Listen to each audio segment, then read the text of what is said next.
நிறைய பேர் சொல்ல கேட்டிருக்கோம், கேரளாவில் நம்ம கொடுக்குற ஆர்ப்பாட்டம் மாதிரி நம்மளுடைய தமிழ் நடிகர்களுக்கு பெருசாக ஆர்ப்பாட்டம் பண்ண மாட்டாங்கப்பா அப்படின்னு கருத்து எல்லாத்தையும் இப்போ பொய்யாக்கி அந்த ரசிகர்கள் திக்கு முகாட வச்சுட்டாங்கன்னே சொல்லலாம். என்ன ஆச்சு அப்படின்னா, நம்மளோட தளபதி விஜய் அவர்கள் பார்த்திங்கன்னா கோட் பட ஷூட்டிங்காக கேரளாவுக்கு போயிருக்காங்க.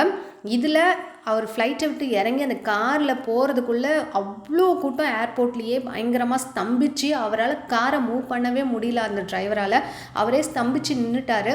அண்ட் அந்த சன்ரூஃப் மூலயமா மேலே எல்லாருக்கும் நன்றிகள் சொல்லிட்டு இருக்கும்போது கூட்டத்தை கட்டுப்படுத்தவே முடியல பயங்கரமாக. அண்ட் காருமே சேதாரம் ஆயிடுச்சு அப்படின்னு சொல்கிறாங்க. கேரளாவில் பார்த்தீங்கன்னா நம்மளுடைய மோகன்லால் அண்ட் மம்முட்டிக்கு அப்புறம் அதிகமாக ரசிகர்கள் உடைய ஒரே தமிழ் நடிகர் நம்மளுடைய விஜய் அவர்கள் மட்டும்தான் அப்படின்னு சொல்கிறாங்க. அவங்க படத்தை விட பாக்ஸ் ஆஃபீஸ் ஹிட்டில் பயங்கரமான கலெக்ஷன் கொடுக்கக்கூடியது நம்மளுடைய விஜய் அவர்கள் படத்துக்கு தான் அப்படின்னு சொல்கிறாங்க. அண்ட் ரொம்ப ரொம்ப பெரிய ஃபேன்ஸ் கேரளாவில் இருக்காங்களாம் விஜய் அவர்களுக்கு. இதை யாருமே எதிர்பார்க்கல அப்படின்ற மாதிரி தான் இருக்குது. தளபதி விஜய் அவர்களுக்கு இதுதான் கடைசி படமும் கூட.